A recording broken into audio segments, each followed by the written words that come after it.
Hello everyone, welcome to అదిరేటి రుచులు. ఇవాళ నేను చూపించబోయే రెసిపీ వచ్చేసి దోసకాయతోటి చాలా టేస్టీగా పప్పు ఎలా తయారు చేసుకోవాలో చూపిస్తాను. ముందుగా ప్రిపరేషన్లోకి వెళ్ళిపోదాము. ఇక్కడ నేను 1 టీ గ్లాస్ తోటి కందిపప్పు తీసుకొని వాటర్ వేసుకొని 2 సార్లు వాష్ చేసుకొని ఈ కందిపప్పుని అరగంట సేపు నానబెట్టుకుంటున్నాను. ఇప్పుడు అరగంట సేపు తర్వాత ఇందులోని వాటర్ మొత్తం వంపేసి కుక్కర్లోకి తీసుకుందాము.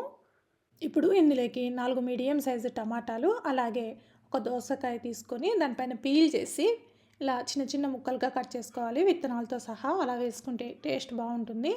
అలాగే 2 పచ్చిమిర్చి కట్ చేసుకొని వేసుకోవాలి. అలాగే ఒక ఉల్లిపాయలు సగం కట్ చేసుకొని వేసుకున్నాను. తర్వాత 1/2 టీ స్పూన్ పసుపు వేసుకొని 1 గ్లాస్ వాటర్ వేసుకొని స్టవ్ ఆన్ చేసుకొని కుక్కర్ పెట్టుకొని కుక్కర్ వేడయ్యాక మూత పెట్టి 3 విజిల్స్ వేయించుకోవాలి.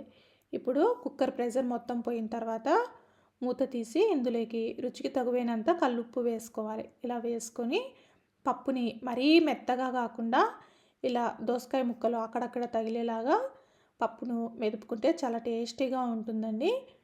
తర్వాత ఇందులోకి 1 టీ స్పూన్ కారము, అలాగే నిమ్మకాయ సైజు కంటే కొంచెం తక్కువగా చింతపండు నానబెట్టుకొని ఉంచుకొని ఆ చింతపండుని గుజ్జు తీసుకొని వేసుకోవాలి. ఇప్పుడు మరొక్కసారి పప్పు గుత్తితోటి పప్పును కలుపుకుందాం. ఇప్పుడు ఇందులోకి పోపును రెడీ చేసుకుందాము. స్టవ్ ఆన్ చేసుకొని ప్యాన్ పెట్టుకొని ఇందులోకి 2 టేబుల్ స్పూన్ల ఆయిల్ వేసుకోవాలి.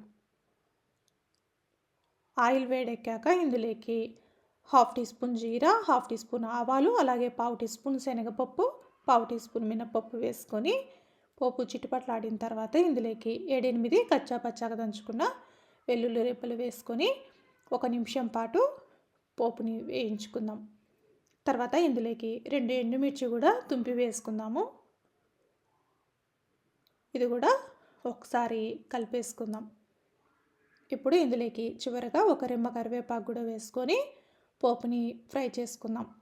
ఇప్పుడు పోపు మొత్తం ఫ్రై అయిన తర్వాత మనం ముందుగా మెదిపి పెట్టుకున్న పప్పుని ఇందులోకి వేసేసుకుందాము. ఇలా పప్పుని వేసేసుకున్న తర్వాత అందులోని కుక్కర్లోకి మరి కొంచెం వాటర్ యాడ్ చేసుకొని, పప్పు మరీ పలచగా కావాలనుకుంటే ఇంకొంచెం యాడ్ చేసుకోండి. ఇలా వాటర్ వేసుకొని పప్పుని లో ఫ్లేమ్లో 5 నిమిషాల పాటు మంచిగా ఉడికించుకోవాలి. ఇప్పుడు పప్పుని ఒకసారి కలిపేసుకొని 5 నిమిషాల పాటు ఉడికించుకుందాం. మనము ఎక్స్ట్రాగా వాటర్ యాడ్ చేసాం కదా, పప్పు ఉడకపోతే అస్సలు బాగోదండి. ఇలా పప్పు ఉడికిన తర్వాత ఒకసారి కలిపేసుకొని స్టవ్ ఆఫ్ చేసుకొని సర్వ్ చేసుకుంటే రుచికరమైన దోసకాయ పప్పు రెడీ అయిపోయిందండి. మీకు నచ్చితే కొత్తిమీర యాడ్ చేసుకోవచ్చు. ఇలా దోసకాయ పప్పు వేడివేడి అన్నంలోకి నెయ్యి వేసుకొని తింటే చాలా టేస్టీగా ఉంటుంది. మీకు కనుక ఈ రెసిపీ నచ్చినట్లయితే లైక్ చేయండి, షేర్ చేయండి, అలాగే కామెంట్ చేయండి. మరిన్ని రెసిపీస్ కోసం నా ఛానల్ని సబ్స్క్రైబ్ చేసుకోండి. Thank you everyone.